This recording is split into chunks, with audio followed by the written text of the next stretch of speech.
আত্তাহিয়াতুর মাঝে বসে সকলে আমাদের দুই হাতের আঙ্গুলকে এরকম প্লাট করে রাখি, এরকম রাখি না? আত্তাহিয়াতু পড়তে পড়তে আশহাদু আল্লা ইলাহা ইল্লাল্লাহ, এক আঙ্গুল তুলি আবার পরে নামাই। অথচ নবীজি সাল্লাল্লাহু আলাইহি সাল্লাম আত্তাহিয়াতুতে বসেই তিনি ডান হাতের বৃদ্ধাঙ্গুলিকে মধ্যমার সাথে লাগাইয়া এরকম গোল বানাতেন। সহিহ মুসলিম অনেকগুলো হাদিস আমি আনছি, সহিহ মুসলিম সহ অনেক কিতাব, আবু দাউদে আছে, সহিহ মুসলিমে আছে, তিরমিজিতে আছে, বিভিন্ন হাদিসের কিতাবে আমার রাসূল এভাবে হাত বৃদ্ধাঙ্গুলির সাথে মধ্যমা একসাথ করতেন।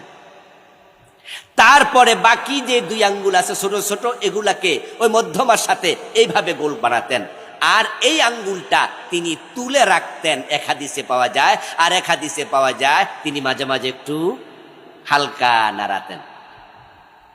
তুলে রাখা এক হাদিস, হালকা নাড়ানো আর এক হাদিস। কিন্তু আমরা এইভাবে তুলেও রাখি না, হালকা নাড়াইও না, আমরা সমান করে রাখি। তো রাসূল তো সমান রাখতেন না, আপনি রাসূলকে ফলো না করার অনুমতি পেলেন কই?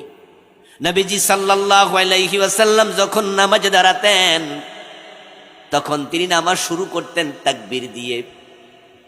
قال رسول الله صلى الله عليه وسلم افتتاحه التكبير واختتامه التسليم।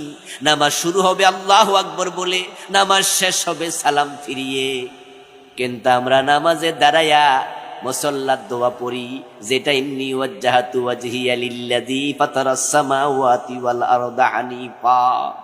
অধিকাংশ মুসল্লি আল্লাহু আকবার বলার আগে মুসাল্লাত দোয়া পড়ে, ইমাম তাকবীরে উলা দিয়া নামাজ শুরু করে দিয়েছে। আপনি মসজিদে ঢুকেছেন, এখন তাকবীরে উলা আপনি পেতেন, কিন্তু শুধু নাওয়াইতুয়ানের কারণে উনার 3-4 আয়াত শেষ। আবার নাওয়াইতুয়ান আপনার ইন্নী ওয়াজ্জাহাতু কইয়া আবার নাওয়াইতুয়ান উসাল্লিয়া লিল্লাহি তাআলা, এই দোয়ার জন্য মক্তবে কত মাইর খাওয়া লাগছে।